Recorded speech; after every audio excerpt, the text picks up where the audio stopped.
بسم اللہ الرحمن الرحیم۔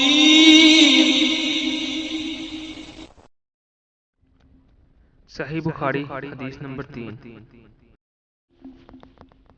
حضرت عائشہ رضی اللہ تعالیٰ عنہ سے روایت ہے، انہوں نے فرمایا رسول اللہ صلی اللہ علیہ وسلم پر وحی کی ابتدا سچے خوابوں کی صورت میں ہوئی۔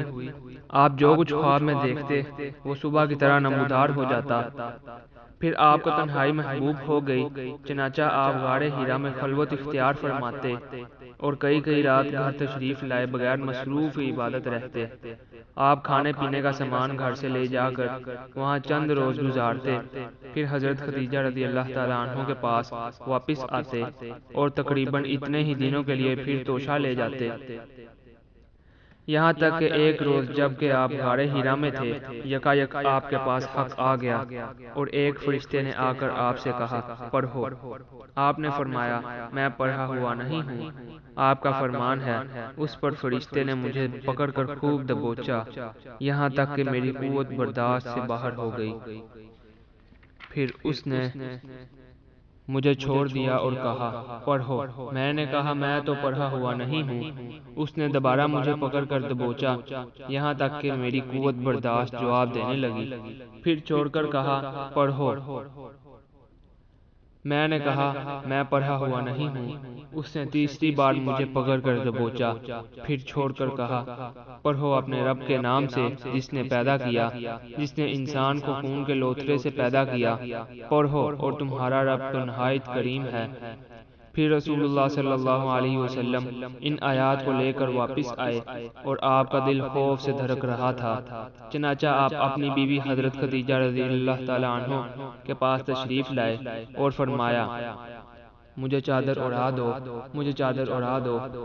انہوں نے آپ کو چادر اڑا دی، یہاں تک کہ آپ سے خوف زدگی کی کیفیت دور ہو گئی۔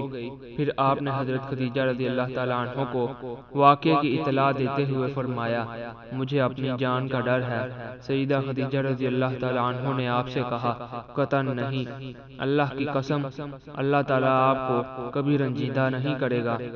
آپ صلہ رحمی کرتے ہیں، درماندوں کا بوجھ اٹھاتے ہیں، فقیروں محتاجوں کو کما کر دیتے ہیں، مہمانوں کی میزبانی کرتے ہیں اور حق کے سلسلے میں پیش آنے والے مصائب میں مدد کرتے ہیں۔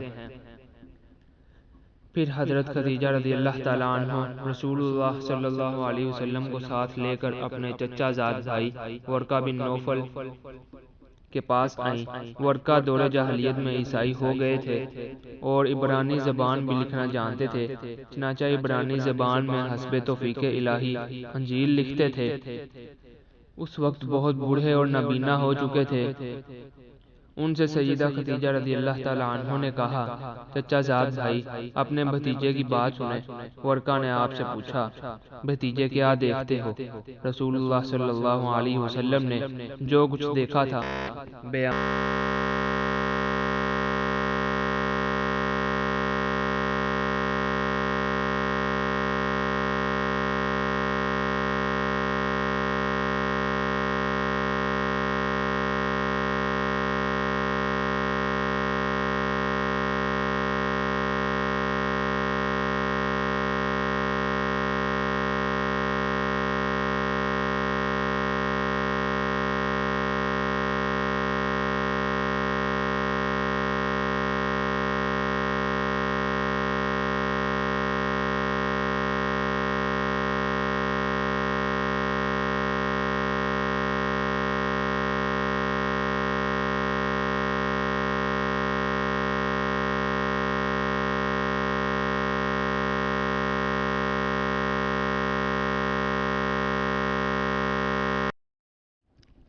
فوائد و مسائل۔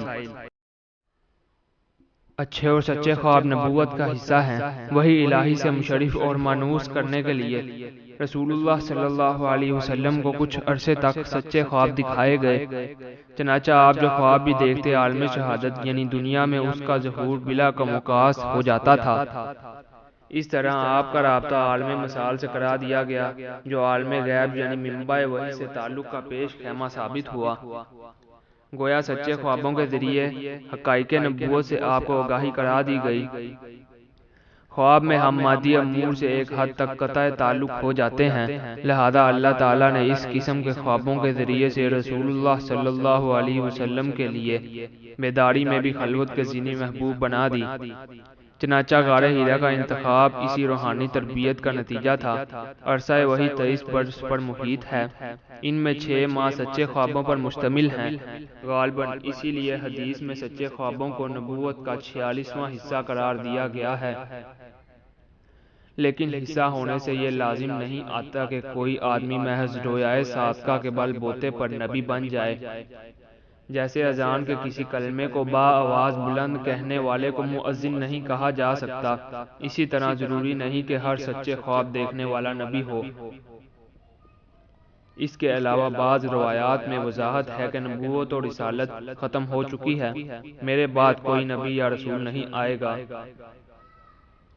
البتہ مبشرات یعنی رویائے صادقہ باقی ہیں۔ حضرت خدیجہ رضی اللہ تعالیٰ عنہ نے آپ کے متعلق اپنے پاکیزہ خیالات کا اظہار کر کے آپ کے اخلاق فاضلہ کی بہترین تصویر کشی فرمائی ہے۔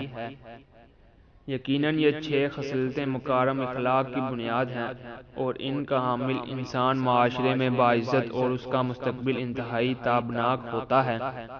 ناموس وحی نے رسول اللہ صلی اللہ علیہ وسلم کو 3 دفعہ دبوچا۔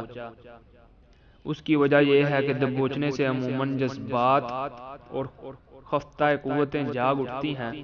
غالباً اسی بنا پر آپ کو دبوچا گیا کہ آپ کے کوائے نبوت بیدار ہو جائیں اور آپ پوری یکسوئی سے وحی الہی کی سماعت فرمائیں، یا اس وجہ سے کہ سینے سے لگا کر دبوچنے سے باہم موانست پیدا ہوتی ہے اور وحشت و بیگانگی کافور ہو جاتی ہے۔ وحی کے موقف ہونے کے زمانے میں صرف نزول قرآن موقف ہوا تھا، تاہم جبریل علیہ السلام کا رسول اکرم صلی اللہ علیہ وسلم سے رابطہ منقطع نہیں ہوا تھا۔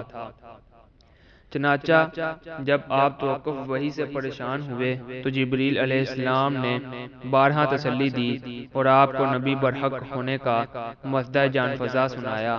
اس حدیث سے یہ بھی معلوم ہوا کہ انسان جب کسی اہم حادثے سے دوچار ہو تو کسی قابل اعتماد ساتھی، خواہ وہ خاتون خانہ ہی ہو، اس کا ذکر کرے، اور مخلص ساتھی کو بھی چاہیے کہ وہ حوصلہ افزائی اور تسلی کا انداز اپنائے تاکہ حادثے سے دوچار شخص کے دل سے خوف اور گھبراہٹ کے اثرات دور ہو جائیں۔